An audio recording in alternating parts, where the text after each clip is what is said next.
우리 모두에게는 각자 주어진 위치가 있고 역할이 있습니다. 이것을 잘 할 때 직장이건 공동체건 건강한 모습으로 성장하는 것입니다.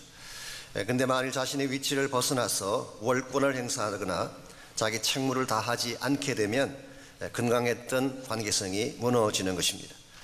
18세기 영국의 작가 중에 조나단 스위프트라고 하는 유명한 작가가 있습니다. 저희들에게는 갈리버 여행기라고 하는 책으로 알려진 작가죠.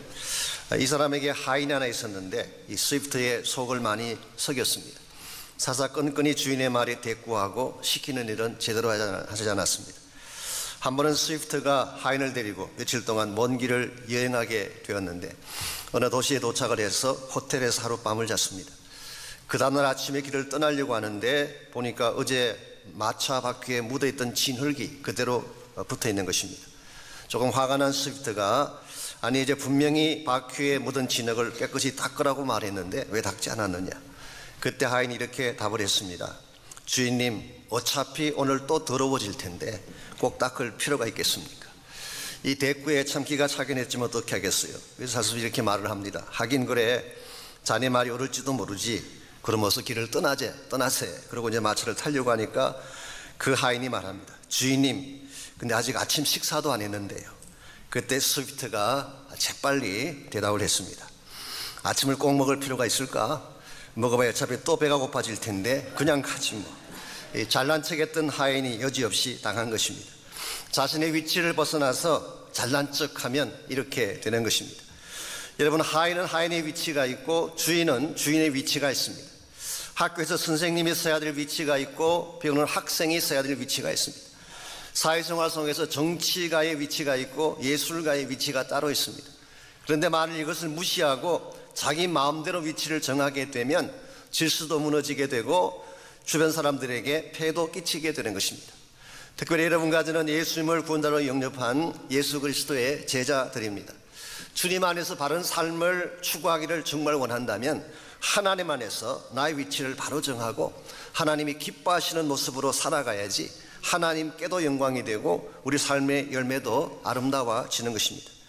오늘 같이 봉독한 본문에 보시면은 자신의 위치를 망각한 채 스스로 교만한 자리까지 올라가려고 했던 이방인들을 향한 경고의 말씀이 오늘 본문에 기록된 내용입니다. 13절을 잠깐 보시면 내가 이방인인 너희에게 말하노라. 그리고 이제 말씀이 쭉 진행된 것을 보면 오늘 본문의 전체적인 내용은 이방인 크리스찬, 특별히 로마 교회에 있는 이방인 성도들을 향해 주신 말씀인 것을 알 수가 있습니다. 18절을 보면은 그들을 향해서 바울은 자랑하지 말라 그렇게 권면했습니다.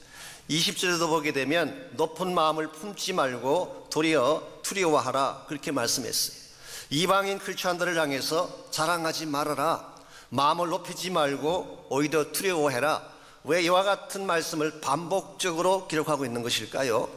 이것은 로마 교회에 벌어진 어떤 상황과 관련이 있는 것 같습니다.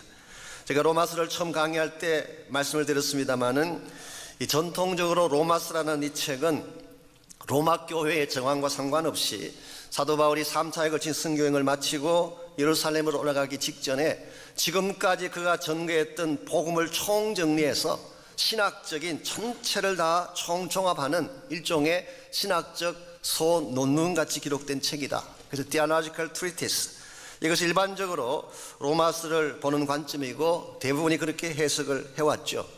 저는 이것이 틀렸다고 생각하지는 않습니다. 그렇지만 한 가지 조금 아쉬운 것은 사도 바울이 로마서를 한 번도 방문해 본 적이 없다고 해서, 아신 대로 로마 교회는 바울이 세운 교회가 아닙니다. 그리고 한 번도 방문한 적이 없습니다.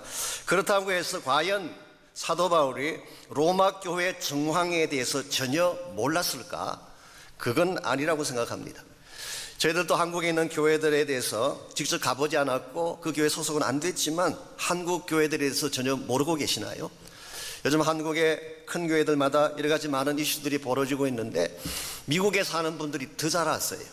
그것만 집중적으로 연구하시는지 비하인드 스토리까지 다 알고 계세요. 방문하지 않았다고 모르는 것이 아닙니다. 직접 만나지 않았다고 모르는 것이 아닙니다. 매비 사도 바울이 선교를 다니는 가운데에 이런저런 경로를 통해서 또 로마를 다녀간 사람들, 로마에서 완 사람들, 이런 사람들과 컨택하는 가운데에 로마 교회에 일어나고 있는 정황들을 어느 정도는 알았다고 보아야 옳습니다. 로마 교회는 말씀드린 바처럼 누가 창립했는지는 정확하지 않습니다. 성경이 말하고 있지 않기 때문에. 다만 짐작컨대 유대인 디아스포라가 개척한 교회가 아닌가. 그러므로 초창기 로마 교회의 머저리티는 유대인이었을 가능성이 많습니다. 그래서 유대인의 대다수를 차지하고 이방인들이 소수인 그런 교회가 로마 교회였는데 AD 49년도에 한 사건이 벌어집니다. 이것은 성경에도 기록되어 있지만 일반 역사에 나오는 사건입니다. 로마 황제인 클라우디우스가 로마에 살고 있던 모든 유대인들을 추방하는 추방 명령을 내렸습니다. 그 바람에 대다수의 유대인들이 로마를 떠나서 각 지역으로 흩어져 가야만 했습니다. 그 중에 하나가 우리가 잘 알고 있는 아굴라와 브리스길라 부부죠. 이 사람들도 원래 로마 교회 성도였는데 그때 추방을 당하고 고린도 지역으로 왔다가 마침 고린도에 온 사도 바울과 함께 세운 교회가 고린도 교회가 되지 않았습니까? 자, 이와 같은 일이 벌어지고 나니까 자연스럽게 로마 교회는 유대인이 주도하는 교회가 아니라 이방인이 주도하는 교회로 바뀐 것입니다. 대다수의 유대인들은 다 떠나버렸고 이제는 머저리티가 젠타일 크리스찬들, 이 이방인 크리스찬들로 구성된 이런 교회가 된 것입니다. 이와 같은 상황 가운데서 시간이 흘러가면서 교회 안에 차츰차츰 이방인들이 주인 행세하는 일들이 벌어지기 시작합니다. 마치 유대인들은 하나님이 버린 백성인 것처럼 취급하고 자기들만 구원받은 특별한 존재라고 생각을 하면서 과거 자신들의 처지는 잊어버린 채 교만해지기 시작할 때, 여기에 대해 사도 바울은 우리 지난번 함께 공부했던 9장에서 11장까지에 걸쳐서 하나님의 구속 역사를 소개하면서 이스라엘의 위치를 정확하게 말씀해 주었어요. 그리고 지난주에 말씀드린 것처럼 하나님이 이스라엘을 버린 것은 맞지만, 그들의 불순종 때문에 이스라엘을 버린 것은 맞지만, 그러나 it's not final. 이게 마지막은 아니다. 언젠가 때가 되면 다시 회복하신다. 그리고 회복하실 때는 하나님이 계획하신 더 충만한 목적을 이루면서 회복하신다. 이 말씀을 지난주에 소개해드렸어요. 그리고 나서 오늘 본문으로 와서 바울이 그 이방 크리스찬들에게 내린 경고가, 너희 이방인들 너무 교만하면 안 돼.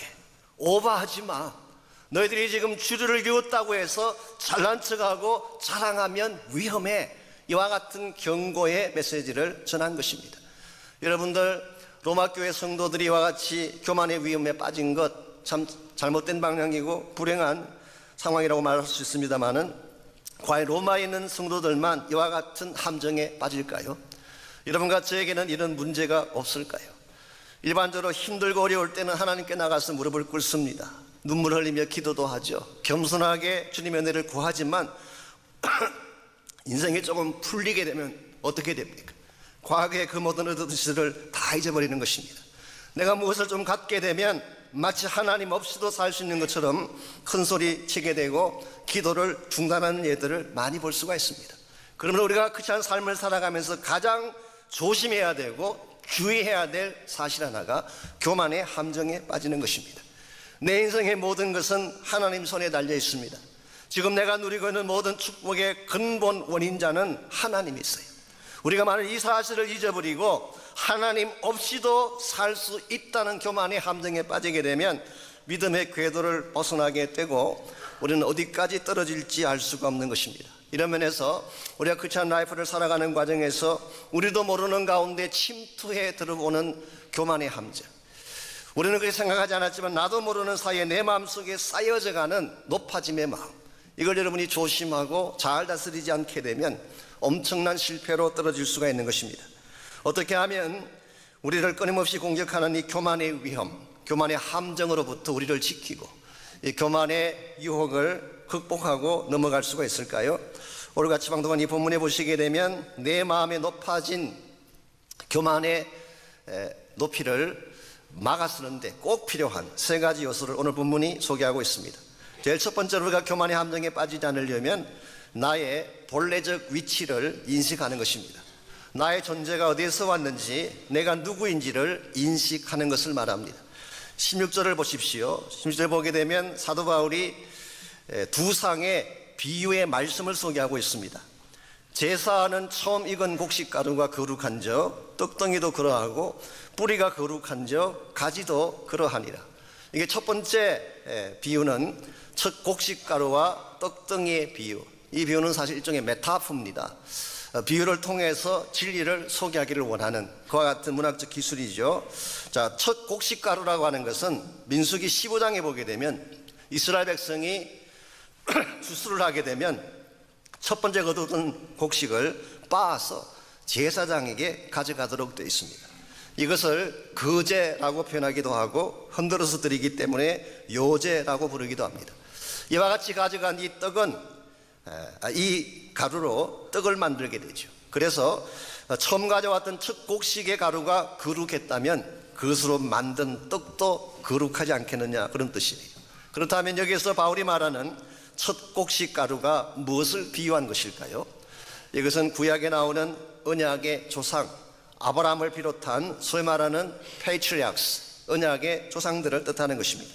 그러면 떡덩이는 무엇을 상징하는 것일까요? 아브라함의 후손들을 상징하는 것입니다.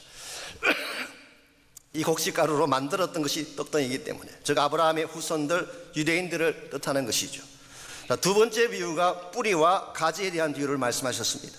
이것은 사실 앞에 나왔던 비유를 반복한 것인데요, 뿌리는 역시 언약의 조상인 아브라함을 비유한다고 할 수가 있습니다. 그 반면에 가지는 이스라엘 백성 유대인들을 말한다고 할 수가 있죠. 바울은 오늘 이 말씀을 통해서 원래 하나님께서 이 땅에 주신 원뿌리가 있다, 축복의 원뿌리가 아브라함과 그 조상들이다. 그들에게 언약을 주셨고 그들에게 하나님 나라에 대한 비전을 주셨는데, 그 후손으로 태어났던 가지들, 후손으로 등장했던 떡덩이가 바로 이스라엘 백성이고 그리고 유대인들이다, 이 사실을 소개하고 있습니다. 그랬는데 그 유대인들 가운데에 혹은 그 이스라엘 백성들 가운데 무슨 일이 벌어진 것입니까?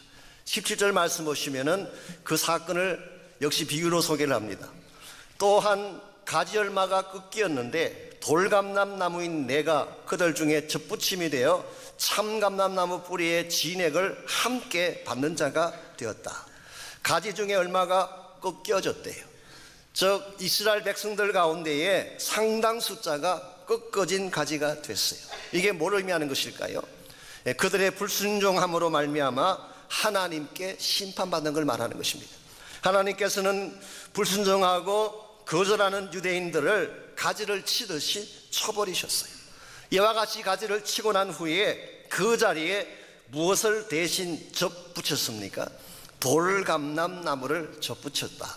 이 돌감람나무가 바로 여러분과 저를 포함한 이방인을 말하는 것입니다. 실제로 역사적으로 예수 그리스도를 유대인들이 리젝트한 이후에 그들 민족은 꺾이어진 가지가 되어서 지난 2000년 동안 이곳저곳을 방황하는 헤매는 민족이 되고 말았어요. 그리고 유대인들이 거절한 바로 그 자리에 이방인들이 들어가서, 이방인들이 복음을 받고 이방인들이 하나님 백성의 자리에 들어가서 접붙임 받은 케이스가 된 것, 이게 오늘 본문에서 바울이 소개하고 있는 여러분과 저의 본래 모습입니다. 그러므로 우리는 아무리 잘났다고 이야기를 해도 본래 우리는 무엇이었어요? 돌감람나무였어요. 우린 참감람나무가 아니라 돌감람나무였어요. 우리말로 번역한 돌감람나무라는 이 말은 사실은 야생 감람나무다, 그런 뜻입니다. Wild olive tree, 이게 원래 뜻이에요. 팔레스타인 지역에 가면은 저 야생지의 들판이나 광야에 이 감람나무들, 야생 감람나무들이 많이 자라고 있습니다. 바울은 그것을 이방인으로 묘사한 것입니다. 이 팔레스타인 지역에 살고 있는 감람나무, 돌감람나무가 어떤 특징을 가지고 있는지 아십니까? 한 세 가지 특징이 있어요. 첫째는 방치되어진 나무입니다. Nobody cares, 아무도 케어하지 않는 들판에 버려진 채 방치된 나무가 바로 돌감람나무예요. 두 번째는 그름을 주거나 영양분을 공급하지 않습니다. No nourishment, 누구도 와서 그름을 주고 영양분을 공급해 주지 않기 때문에 세 번째로 이 돌감람나무는 말라 비틀어질 수밖에 없고 열매가 있을 수가 없는 것입니다. 설사 열매가 맺힌다고 할지라도 그 열매는 작고 쓴맛이 나는 그런 열매밖에 맺을 수가 없는 것, 이게 오늘 성경이 소개하고 있는 우리의 본래 모습이었어요. 우리는 원래 이방인이었습니다. 하나님의 언약 백성이 아니었어요.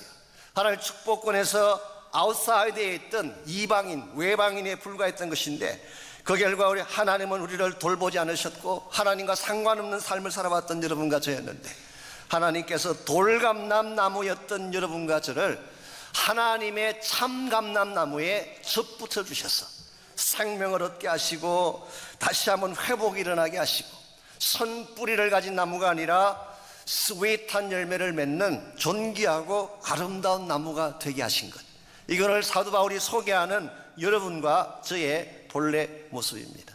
우리가 이 사실을 알 때, 내가 누구였는가라고 하는 이 사실을 바로 알 때 바른 자세로 하나님께 나아갈 수가 있는 것입니다. 내가 잘나서 여기까지 온 것 아닙니다. 내가 노력해서 잘 살게 된 것이 아니라 하나님이 여러분과 저를 참감람나무에 접붙여 주셨기 때문에, 그 참감람나무의 뿌리에서 올라오는 진액을 빨아먹고 놀라운 축복과 생명을 누리며 살게 된 것입니다. 우리가 이 사실을 기억할 때, 내가 아무리 높은 위치까지 올라가고 가진 것이 많다고 할지라도 교만할 수가 없다는 것입니다. 그러므로 우리가 스스로 높아지려고 하고 내 마음이 교만해지려고 할 때에 첫 번째로 기억해야 될 것, 나는 돌감람나무다. 나의 본래 모습이 무엇인가를 인식하는 것입니다.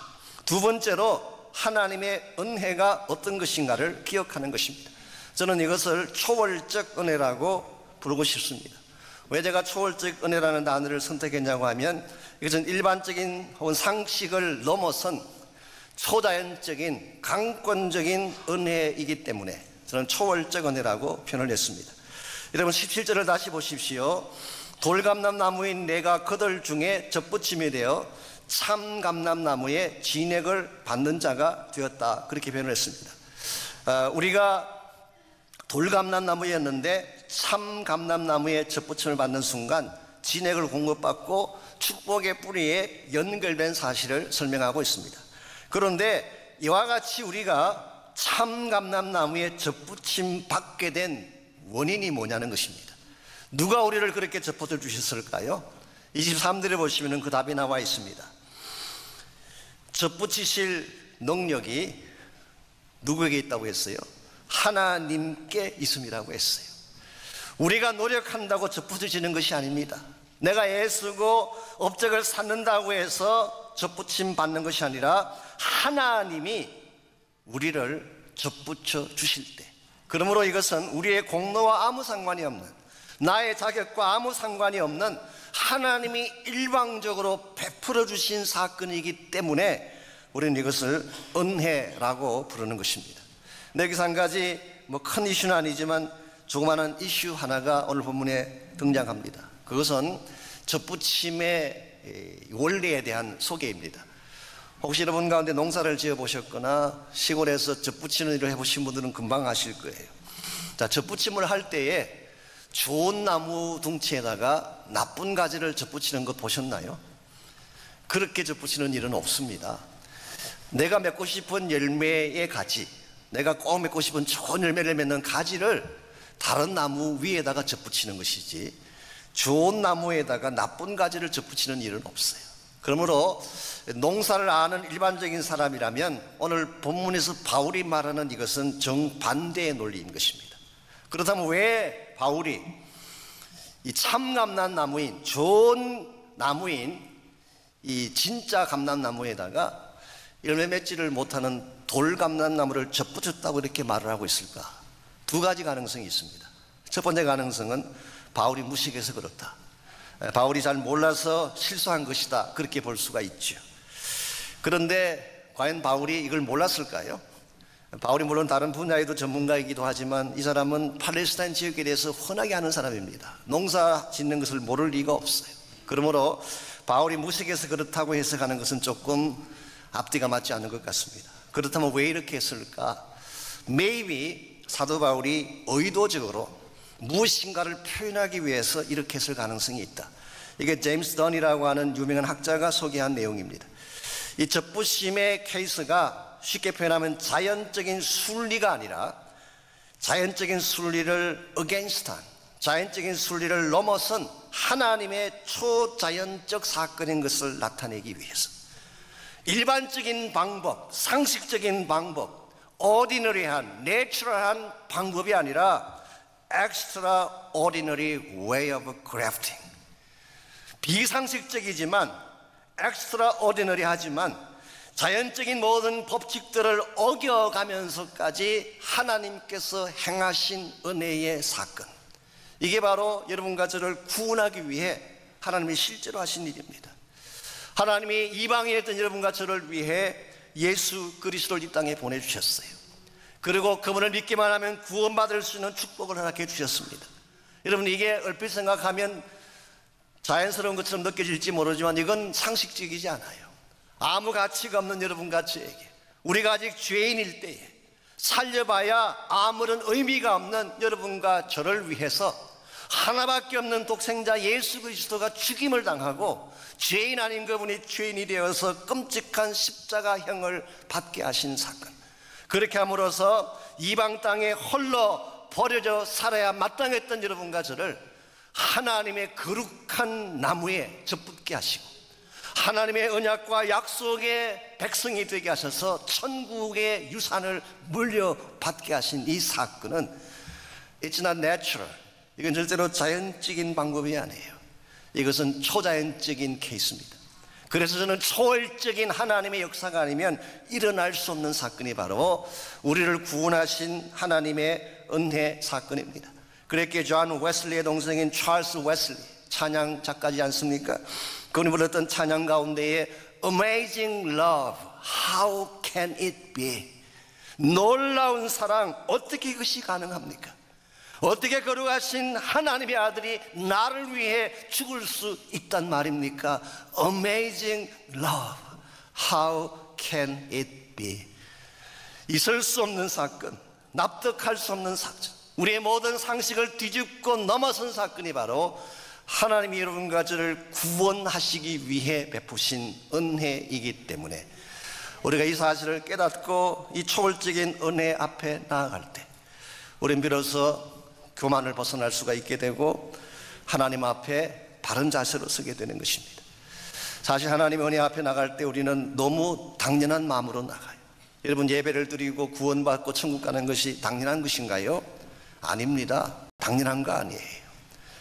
우리가 정말 하나님의 은혜를 바로 한다면 좀 황송한 마음을 가져야 돼. 내가 이런 사랑 누려도 괜찮은가? 내가 이런 축복을 누려도 괜찮은가? 하나님 때문에 구원받고 이 소망 갖고 사는데 과연 이게 내가 괜찮은가? 아무리 생각하고 생각해도 자격이 되지 않는 나에게 베푸신 은혜를 기억하며 황송해 하는 마음, 이게 성경이 말하고 있는 바른 자세, 성숙한 그리스도인의 자세입니다. 일반적으로 우리는 내가 받을 축복이나 권리에 대해서는 철저해요. 다 기억해요. 절대 잊어버리지 않아요. 근데 하나님이 나에게 베푸신 은혜는 쉽게 잊어버리는, 우리 모두에게는 영적 건망 정세가 있습니다. 요즘 저희들이 특별 새벽 기도를 하고 있습니다만은 몇 년 전에 저희 교회에서 특세를 할 때 권사님 한 분이 일주일 동안 6일 동안을 매일 새벽에 우리 스태프들 식사 대접을 해주셨어요. 매일을 그렇게 해주시니까 제가 좀 마음이 감사하기도 하고 황송하기도 해서 그분에게 물었어요. 아니, 왜 매일 아침마다 이렇게 저희들을 대접해 주십니까? 물었더니 답변하시기를 건망증이시면서 그렇대요. 대접을 했는데 이게 했는지 안 했는지 헷갈리고 긴가민가해서 그게 또 사주고 또 사주는 거예요. 제가 속으로 그런 건망증은 축복된 건망입니다. 내가 축복한 거, 내가 베푼 거 잊어버리는 건 좋은 것이죠. 내가 누구에게 선한 일을 하고 착한 일을 했던 것은 여러분 망각해도 괜찮아요. 그런데 하나님이 나에게 주신 은혜는 절대 잊어버리지 마십시오.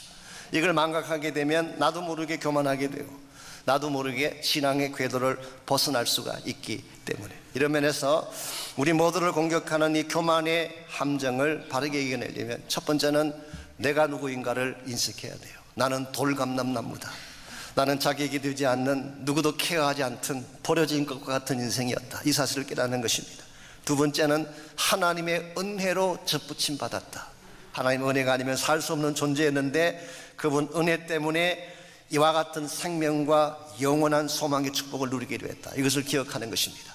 마지막 세 번째로 우리가 교만의 함정에 빠지지 않으려면 필요한 것이 하나님의 경고를 기억하는 것입니다. 저 경고의 말씀에 유의하는 것입니다. 22절을 보시면 하나님께서 가지고 계시는 두 가지 상반되는 것처럼 보이는 속성이 소개되어 있습니다. 22절, 그러므로 하나님의 인자하심과 준엄하심을 보라. 넘어지는 자들에게는 준엄하심이 있으니 너희가 만일 하나님의 인자하심에 머물러 있으면 그 인자가 너희에게 있으리라. 그렇지 않으면 너도 찍히는 바 되리라. 여기 인자하심이 나오고 준엄하심이 나옵니다. 인자라고 하는 단어는 어려운 단어가 아닙니다. kindness, 긍휼, mercy, 사랑, 그렇게 번역할 수가 있는 단어예요. 근데 준엄이라고 번역한 이 단어는 실제로 헬라어 가운데에 오늘 본문에만 나오는 독특한 단어라고 합니다. 아포토미아라는 이 단어가 신약성경 전체에서 오늘 본문에 딱 한 번 나온대요. 그래서 사실 해석이 쉽지 않는 단어 중에 하나죠. 일반적으로 harshness, severity, 엄격함, 철자능징, 그렇게 번역을 합니다만은 일종의 심판의 의미를 담고 있는 공의의 단어라고 보면 맞을 것 같습니다. 즉 하나님은 여러분과 저에게 두 가지를 가지고 다가오고 계세요. 하나는 인자입니다. 하나님 여러분에게 사랑을 안겨주실 수 있고 긍휼과 인자함을 안겨주실 수가 있어요. 동시에 하나님은 여러분과 저에게 준엄하면서도 엄격한 심판을 안겨줄 수도 있어요. 무엇이 그것을 결정할까요? 하나님은 둘 다를 가지고 다가오시는데 인자를 받을 것이냐 준엄한 심판을 받을 것이냐, 무엇이 그것을 결정할까요? 오늘 본문을 여러분이 다시 보시면은 여러 차례 반복해서 나오는 단어가 하나 있습니다. 믿음으로, 믿었기 때문에. 결국 여러분과 제가 하나님의 인자하심을 받고 참 감람나무이신 하나님에게 접붙임 되게 하는 비결은 믿는 거예요. 우리의 모습이 어떠하든지 상관하지 아니하고 믿음으로 하나님께 나가게 되면 하나님 반드시 인자를 베풀어 주십니다. 내가 아무리 많은 죄를 범하고 아무리 누추한 가운데서 살았다고 할지라도 믿음으로 하나님께 나가기만 하면 하나님은 인자심과 무한한 용서를 가지고 우리를 받아주세요. 그런데 만일 반대 케이스로 하나님의 은혜를 거부하고 자기 마음대로 살게 되면 하나님은 준엄하게 우리를 다스릴 수밖에 없습니다. 그래서 하나님께서 우리에게 준엄한 경고의 메시지를 던지는데 그럼에도 불구하고 끝까지 하나님의 오프를 받지 아니하고 거절하게 되면 오늘 22절 마지막 부분에 기록된 말씀처럼 너도 찍히는 바 되리라. 무슨 워닝이에요? 하나님께서 유대인들을 찍으신 하나님이에요. 그들이 불순종하고 그들이 하나님을 거절했을 때에 자기가 택했던 민족인 유대인을 찍어내신 그 하나님이 이방인 너희들일까 보냐, 그런 뜻이에요. 이건 아주 스트롱한 경고의 말씀, 굉장히 강한 경고의 말씀인 것입니다. 하나님 여러분과 저에게 이와 같은 경고를 하실 때 그때 우리가 carefully 유의해서 그 말씀을 들어야 됩니다. 그리고 그 말씀에 순종해서 하나님께로 나아가야 돼요. 그렇지 아니하면 우리는 하나님의 인자와 긍휼을 받는 것이 아니라 준엄한 손길을 경험할 가능성이 많기 때문에. 혹시 어저께 여러분 가운데 US 오픈 테니스 결승전 보신 분 있나요? 어제 뉴욕에서 그 US 오픈 여자 결승전이 열렸습니다. 물론 저도 본 거 아닙니다. 시간이 안 돼서 보지 못했고 뉴스를 봤는데 뉴스에 보니까 결승전에 일어났던 그 이슈 하나를 뉴스가 크게 다루었어요. 그 세레나 윌리엄스라고 하는 우리 흑인 여자 선수죠. 이번엔 그랜슬램 타이틀만 23개를 가지고 있는 한마디로 레전드입니다. 테니스계의 전설 같은 그런 선수죠. 그런데 세레나와 붙은 상대편 선수가 네오미 오사카라고 하는 일본 선수, 사실 혼혈이긴 하지만 일본 선수입니다. 20살밖에 안 된 19살 나이 차이가 나는 이런 상대와 챔피언십 경기를 하게 된 것입니다. 근데 경기 도중에 주심이 세레나에게 경고를 했어요. 왜냐하면 그 코치와 경기 도중에 사인을 주고받았다 그래가지고 경고를 했습니다. 워닝을. 그걸 받고 그냥 지나갔으면 끝났을 텐데 세레나가 화를 냈어요. 굉장히 업셋됐어요. 그래서 자기가 가지고 있던 라켓을 땅에 던지면서 분을 표현했습니다. 그랬더니 세컨 워닝이 왔어요. 첫 번째 워닝은 그냥 워닝으로 끝나지만 두 번째 워닝을 줄 때는 한 포인트를 감점합니다. 한 포인트 감점이 왔어요. 이걸 듣게 된 서리나가 주심을 향해서 thief라고 하는, 도둑이라고 하는 이 막말을 퍼붓게 됐어요. 그랬더니 세 번째 경고가 주어졌어요. 세 번째 주어질 때는 한 게임이 몰수되는 것입니다.